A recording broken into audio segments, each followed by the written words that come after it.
Hello student, new bright coaching classes में आपका स्वागत है। चलिए, आज हम आपको बताने वाले हैं घन और घनाभ के बारे में। आज हम आपके लिए जबरदस्त कॉन्सेप्ट लेकर के आए हैं और वो कॉन्सेप्ट आपका है घन और घनाभ का। घन और घनाभ का फॉर्मूला को भी हम प्रूव करेंगे और उसके कॉन्सेप्ट को भी हम समझेंगे। बहुत जीरो लेवल से जानेंगे हम उसके बारे में। तो आप हमारे वीडियो में अंत तक बने रहिएगा। तो चलिए हम बात करते हैं। हम यहाँ पर आपको लिखे हैं घन और घनाभ। हम एक ही वीडियो में दोनों चीज का जिक्र करेंगे, घन और घनाभ दोनों के बारे में। तो चलिए घन को देखिए। घन आपके सामने बना हुआ है, ठीक है। तो घन में हम तीन चीज की चर्चा करेंगे, एक आयतन, एक संपूर्ण पृष्ठ क्षेत्रफल और एक विकर्ण के बारे में। हम सबसे पहले घन के आयतन के बारे में जानते हैं। घन का आयतन, घन का आयतन, घन का आयतन, आयतन, ठीक है, जिसको हम वॉल्यूम भी कहते हैं।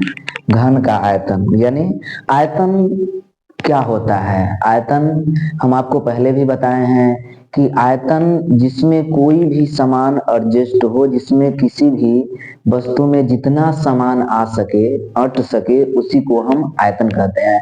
और हम आपको ये भी बताए थे कि आयतन यदि यदि घन हो या कोई भी चीज हो, यदि उसका पेंदा और बॉटम दोनों यदि आकार समान में हो, तो उसका आयतन निकालने के लिए हम लिखते हैं आधार का क्षेत्रफल गुने ऊंचाई।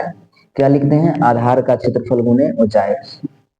आयतन निकालने के लिए हम लिखते हैं आधार का क्षेत्रफल और गुने ऊंचाई। आधार का क्षेत्रफल गुने ऊंचाई। ये जो आपका घन है, ये जो आपका घन है, वो घन किस आकार का है, ठीक है, उसका आधार किस आकार का है, घन का आधार जो है किस आकार का है। तो आप एक बात जान लीजिए कि घन जो हम बनाए हैं, घन जो हम बनाए हैं, एक वर्ग वर्गाकार वर्गाकार टुकड़ा को, ऐसे टुकड़ा को जोड़ जोड़ के हम घन बनाए हैं। और वर्ग का प्रत्येक भुजा जो होता है ए होता है, ये भी ए होता है, ये भी ए होता है, ये भी ए होता है और ये भी ए होता है।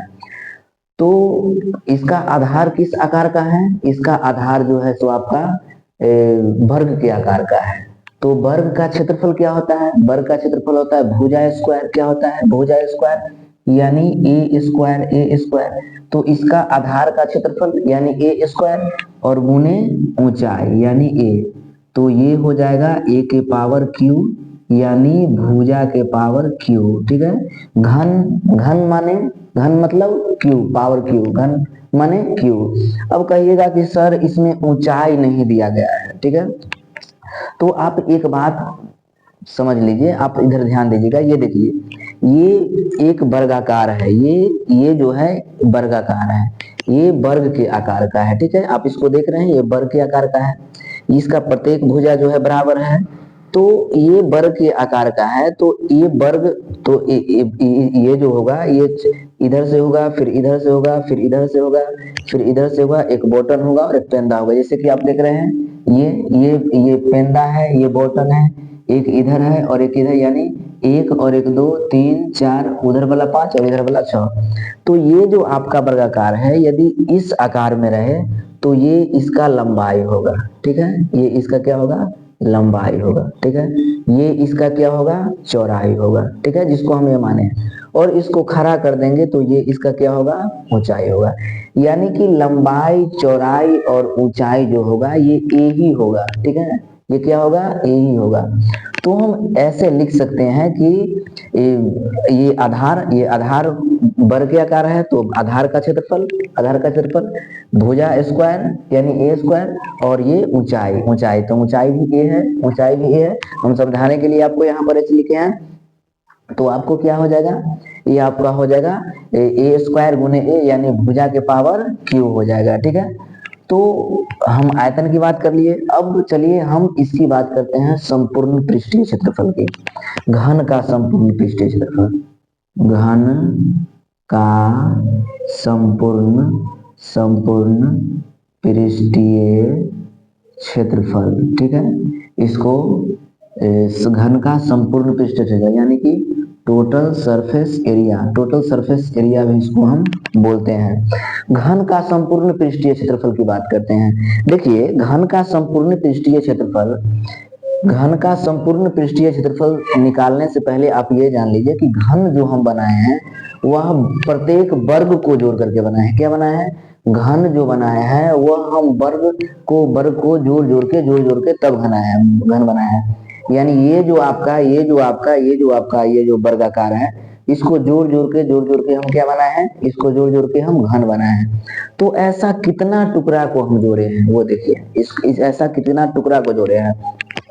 तो ये नीचे वाला जो टुकड़ा हो गया से एक टुकड़ा और एक टुकड़ा ऊपर वाला हो गया, तो कितना हो गया? 2 टुकड़ा, और इधर 3 टुकड़ा और इधर 4 टुकड़ा, ठीक है ना, और 5 टुकड़ा और 6 टुकड़ा। देखिए एक ये हो गया, एक ये हो गया, एक ये हो गया ऊपर, और एक ये हो गया नीचे 2, एक इधर हो गया 3 और एक इधर हो गया 4, और एक उधर हो गया और एक इधर हो गया, कितना हो गया? 6। यानी 6 टुकड़ा को जोड़ करके ऐसे देखिए, ऐसे एक, फिर ऐसे 2, फिर ऐसे 3, फिर ऐसे 4, एक ऊपर 5 और एक नीचे से 6, यानी 6 टुकड़ा को, यानी कि कितना हम जोड़े इसमें जोड़े ए स्क्वायर, कितना जोड़े? 6 जोड़े। यानी हम ऐसे कह सकते हैं कि इसको देखिए, यदि एक वर्ग लिए तो एक वर्ग का क्षेत्रफल क्या होता है? भुजा स्क्वायर। तो ऐसा के लिए 6 को लिए हैं, यानी ए स्क्वायर जोड़ ए स्क्वायर जोड़ ए स्क्वायर जोड़ ए स्क्वायर जोड़ ए स्क्वायर, 1 2 3 4 5 6, यानी कि 6 गो ऐसा जो है 6 ऐसे हम ए स्क्वायर वर्ग का क्षेत्रफल, 6 गो वर्ग का क्षेत्रफल लिए हैं। तो एक वर्ग का क्षेत्रफल होता है एक ए स्क्वायर, तो 6 को जोड़ करके हम बनाए तो क्या लिखेंगे यहाँ पर? 6 ए स्क्वायर, यानी 6 ए स्क्वायर, ये आपका हो जाएगा वर्ग का संपूर्ण पृष्ठीय क्षेत्रफल, यानी टोटल सरफेस एरिया हो जाएगा, ठीक है। वर्ग का टोटल सरफेस एरिया यानी संपूर्ण पृष्ठीय क्षेत्रफल आपका हो जाएगा 6 ए स्क्वायर, ठीक है। अब चलिए हम आयतन की बात करें, विकर्ण की बात करते हैं। विकर्ण क्या होता है? यदि एक वर्गाकार रूम हो और उसमें आपको बोला जाए कि एक बड़ा से बड़ा कितना बड़ा हम छड़ को उसमें रख सकते हैं, एक बड़ा से बड़ा कितना बड़ा छड़ को एक रूम में रखा जा सकता है, तो आप ज्यादा से ज्यादा सोचिएगा कि जमीन से लेकर के छत तक या फिर इस दीवार से इस दीवार तक, तो ऐसी बात नहीं है। एक वर्गाकार रूम यदि हो तो उसमें जो हम विकर्ण होगा, बड़ा से बड़ा जो छड़ होगा उसको ध्यान दीजिए ऐसे, यानी इस कोने से उस कोने तक हम रख सकते हैं। कहां से? इस कोने से उस कोने तक, यानी इस कोने से उस कोने तक रख सकते हैं, ठीक है। और यही जो दूरी होगा, यही जो आपका इस कोने से उस कोने तक जो लंबाई आपका छड़ का सबसे बड़ा लंबाई जो आपके रूम में जाएगा, वही आपका क्या कहलाएगा? वही आपका विकर्ण कहलाएगा। वही क्या कहलाएगा? विकर्ण कहलाएगा। तो विकर्ण को हम क्या कहते हैं? डी यानी डायमीटर, ठीक है। तो हम यहाँ पर लिख देते हैं विकर्ण क्या होता है? विकर्ण स्क्वायर यानी डी स्क्वायर, विकर्ण स्क्वायर। अब विकर्ण कैसे निकाले, ठीक है। तो इसका विकर्ण निकालने का फॉर्मूला होता है कि विकर्ण का स्क्वायर बराबर लंबाई का स्क्वायर प्लस चौड़ाई का स्क्वायर प्लस ऊंचाई का स्क्वायर। क्या होता है? लंबाई का स्क्वायर प्लस चौड़ाई का स्क्वायर प्लस ऊंचाई का स्क्वायर होता है, यानी कि L square plus B square plus H square. क्या होता है? H square. अब सवाल उठता है कि इसमें लंबाई चौड़ाई और ऊंचाई क्या होगा? तो देखिए इसमें लंबाई चौड़ाई ऊंचाई वही होगा। देखिए ये आपका वर्गाकार है, ठीक है, तो ये जो होगा ये आपका लंबाई हो गया, इसको आप एल कहिए, ये आपका लंबाई हो गया। ये जो आपका हो गया ये आपका बी हो गया चौड़ाई, ये चौड़ाई हो गया। इसको खड़ा तो हम करेंगे ही, तो ये आपका क्या होगा? ये यानी कि आपका जो है ये हो जाएगा लंबाई, ये हो जाएगा चौड़ाई, और ये जो खड़ा है ये हो जाएगा ऊंचाई। यानी लंबाई स्क्वायर, चौड़ाई स्क्वायर और ऊंचाई स्क्वायर। तो हम यहाँ पर लिखेंगे कि डी स्क्वायर बराबर ए स्क्वायर प्लस ए स्क्वायर प्लस ए स्क्वायर, तो डी बराबर आ जाएगा रूट अंडर, सॉरी डी बराबर स्क्वायर को हटाएंगे तो क्या आ जाएगा रूट अंडर 3a स्क्वायर, और जब ए स्क्वायर को वर्ग करेंगे तो रूट 3 इंटू ए, रूट थ्री ए आपका आ जाएगा वर्ग का, सॉरी घन का विकर्ण आ जाएगा। तो इस तरह से हम घन का विकर्ण निकालेंगे, घन का आयतन निकालेंगे, घन का संपूर्ण पृष्ठीय क्षेत्रफल निकालेंगे। तो जो भी मेरे स्टूडेंट हैं वो अंत तक बने रहिएगा, क्योंकि हम अभी ही घनाभ बताने वाले हैं। कुछ ऐसे स्टूडेंट होते हैं कि कुछ देर देखते हैं फिर बैक हो जाते हैं या छोड़ देते हैं, तो उनके लिए हम बता देना चाहते हैं कि आगे जो हम मैथ लेकर के आएंगे, जो आपको हम मैथ बताएंगे वो आपको समझ में नहीं आएगा यदि यही जीरो लेवल है, यही मूल चीज है। यदि ये नहीं समझ पाइएगा तो फिर वो आप नहीं समझ पाइएगा। कॉन्सेप्ट को समझना बहुत जरूरी है। फिर बाद में आप कहिएगा कि सर हमको ये बनता ही नहीं है, हमसे ये मैथ, ये हमको बनाना में बहुत प्रॉब्लम हो रहा है। तो हम आपको बताते हैं कि यदि कॉन्सेप्ट को आप नहीं समझिएगा तो आपसे फिर मैथ नहीं बनेगा। जीरो लेवल यही है, कॉन्सेप्ट यही है, इसको समझिए। फॉर्मूले याद करने की जरूरत नहीं, फॉर्मूला याद हो जाएगा। चलिए अब हम घनाभ की बात करते हैं।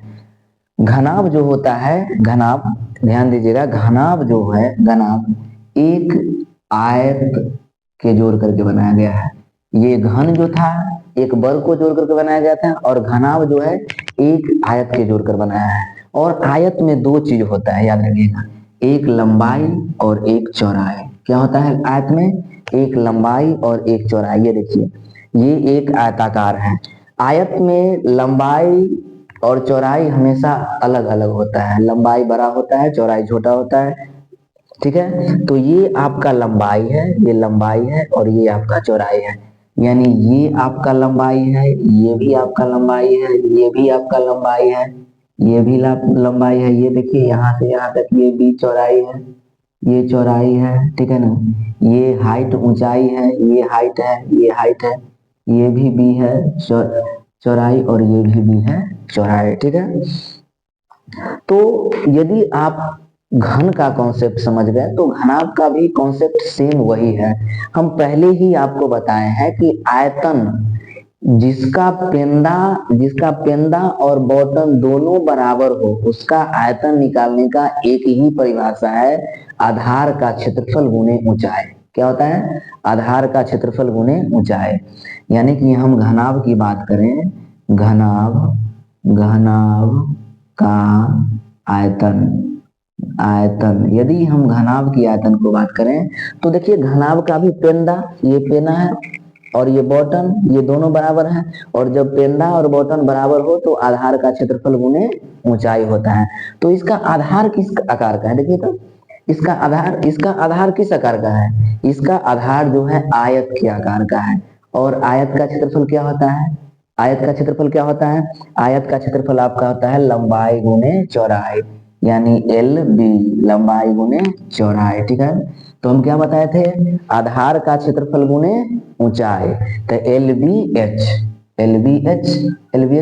यानी कि आप ऐसे भी लिख सकते हैं, ऐसे भी लिख सकते हैं। बहुत बुक में ऐसा भी लगता है एल गुणे बी गुणे एच, यही चीज हुआ जो हम एल बी एच जो लिखे उसी को गुना करके दिया रहता है, तो उसके लिए टेंशन नहीं लेना। यही आपका हुआ घनाभ का आयतन, यही हुआ आधार का क्षेत्रफल गुणे ऊंचाई। तो ये आधार हो गया आयत के आकार का, तो आधार का क्षेत्रफल लिख दिया लंबाई गुणे चौड़ाई, और ऊंचाई से गुना कर दिया, तो लंबाई गुणे चौड़ाई गुणे ऊंचाई हो गया। चलिए अब हम करते हैं इसके संपूर्ण पृष्ठीय क्षेत्रफल की बात। घनाभ का संपूर्ण पृष्ठीय क्षेत्रफल, घनाभ का संपूर्ण पृष्ठीय क्षेत्रफल आपको हम घन में बताए थे। घन का जब हम संपूर्ण पृष्ठीय क्षेत्रफल निकाले थे तो हम बताए थे कि वर्ग 6 वर्ग के टुकड़ा को हम जोड़ करके बनाए थे। क्या बनाए थे? 6 वर्ग के टुकड़ा को जोड़ करके बनाए थे। तो वर्ग का प्रत्येक भुजा क्या था? बराबर था, ए सब बराबर था, ठीक है। लेकिन घनाभ जो है उसमें भी हम भुजा को जोड़ करके ही बनाएंगे, ठीक है ना। लेकिन इसका प्रत्येक टुकड़ा जो होगा उसका लंबाई और चौड़ाई में अंतर होगा। क्या होगा? लंबाई और चौड़ाई में अंतर होगा। तो देखिए इसको समझिए, जैसे कि मान कर चलिए कि ये आपका ये आपका आयत है, ठीक है ना। तो आयत है, तो आयत में एक लंबाई है और एक चौड़ाई है, और इसी आयत को खड़ा कर दिए तो ये ऊंचाई हो गया। क्या हो गया? ये ऊंचाई हो गया। यानी कि ऐसे, फिर ऐसे, फिर ऐसे, फिर ऐसे, फिर ऐसे और फिर ऐसे, इस तरह से हम बनाएंगे। जैसे कि माचिस का डब्बा ले लीजिए, माचिस का डब्बा घनाभ के आकार का होता है। तो देखिए इसमें एल और बी, देखिए एक एल और बी, क्या है? एल और बी। तो एल और बी एक नीचे है और एल और बी एक ऊपर से है, बटन है। यानी एक पेंदा जो है, एक पेंदा जो है घनाभ का, वह एल बी है, और एक जो है ऊपर से बटन जो है, ढक्कन जो है, एल बी है। तो यहाँ पर हम लिखेंगे 2 LB, ठीक है, जोड़ ये हो गया आपका, ये और ये एल बी, ठीक है। अब बी एच, बी और एच, देखिए ये बी, ये एक इधर है और एक इधर है, बी एच, ठीक है। ये इसको यदि हम लेते हैं, देखिए इसको यदि हम लेते हैं, इसको इसको, तो एक आपका ये है और एक आपका ये है, ये और एक, ठीक है। तो हम उसमें लिख सकते हैं क्या? एल बी जोड़ B H, B H, 2BH, एक बी एच ये और एक बी एच ये, तो 2BH, ठीक है, 2BH, और एक एच, एच जो होगा आपका इसके लिए भी होगा, इसके लिए भी होगा, और एक तो ये है, ये बाहर वाला, ये बाहर वाला, ये तो हम पेंदा लिए हैं, ये तो पेंदा, ये बाहर वाला, भीतर वाला तो बचले जो हमें दिखाई नहीं दे। ये जो हम लिए हैं एलवी, ये तो पेंदा है, ठीक है ना। अब इस साइड से जो एक इस साइड से, और इसको बाहर लाएंगे तो एक इस साइड से, यानी एच एल, एच और एल, एच एल जो होगा एक उस साइड वाला और एक इस साइड वाला, तो 2HL हो जाएगा। क्या हो जाएगा? 2HL हो जाएगा, 2HL हो जाएगा। तो इसमें सब में आप 2 कॉमन ले लीजिए, तो 2 कॉमन लिए तो LB जोड़ BH जोड़ HL, यही ना आपका घनाभ का संपूर्ण क्षेत्रफल होता है। अब बताइए, इसको फॉर्मूला देकर के लिखा जाता है। आपको कोचिंग इंस्टीट्यूट में जाइएगा, वहां पर लिख दिया जाएगा कि घनाभ का ये होता है, क्षेत्रफल ये होता है, विकर्ण ये होता है, आयतन ये होता है। अब आप उसको लेकर के परेशान है, कैसे याद कर ले, कैसे रट ले। कंप्यूटर है क्या? तो रटने की कोई जरूरत नहीं है, आप इसके कॉन्सेप्ट को समझिए, ठीक है। इसके कॉन्सेप्ट को आप समझिएगा, फिर आपको बहुत ही आसान होगा। फिर मैथ मैजिक लगने लगेगा, फिर मैथ बनाने में मजा आने लगा, मजा ही मजा है, ठीक है। पहले कॉन्सेप्ट को जानना जरूरी है। तो चलिए, हम तो आपको घनाभ का संपूर्ण पृष्ठीय क्षेत्रफल निकाल दिए, आयतन भी निकाल दिए।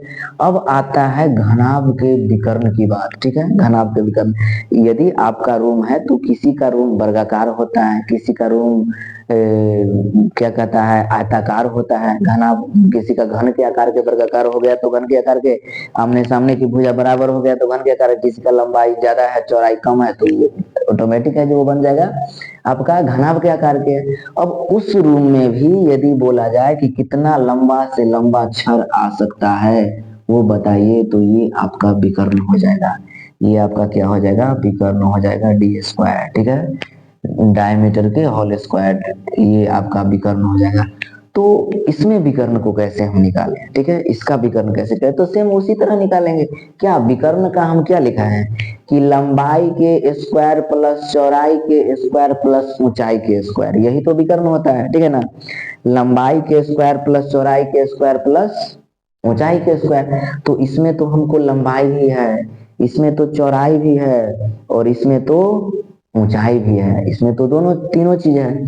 तो यहाँ पर लिखेंगे कि लंबाई के स्क्वायर प्लस चौड़ाई के स्क्वायर, सॉरी D² प्लस ऊंचाई के स्क्वायर। तो यहाँ पर लिखेंगे D बराबर, स्क्वायर हटाएंगे तो रूट चढ़ जाएगा, L² जोड़ B² जोड़ H², ठीक है। तो ये हो गया आपका घनाभ का विकर्ण। क्या हो गया? घनाभ का विकर्ण। ये घनाभ का विकर्ण हो गया, ये घन का विकर्ण, आयतन और संपूर्ण पृष्ठ क्षेत्रफल की बात किए थे। यही आपका कॉन्सेप्ट है जो आपको समझ में नहीं आता है, यही जीरो लेवल है, यही से आपको मैथ बनेगा, ठीक है। यदि हमारी वीडियो आपको अच्छी लगी हो तो लाइक कीजिएगा, सब्सक्राइब कीजिएगा। कल गणतंत्र दिवस है, 26 जनवरी है, इसके लिए हमारे तरफ से, हमारे कोचिंग की तरफ से आप सभी विद्यार्थी को, पूरे भारतवासियों को गणतंत्र दिवस की हार्दिक शुभकामनाएं। धन्यवाद।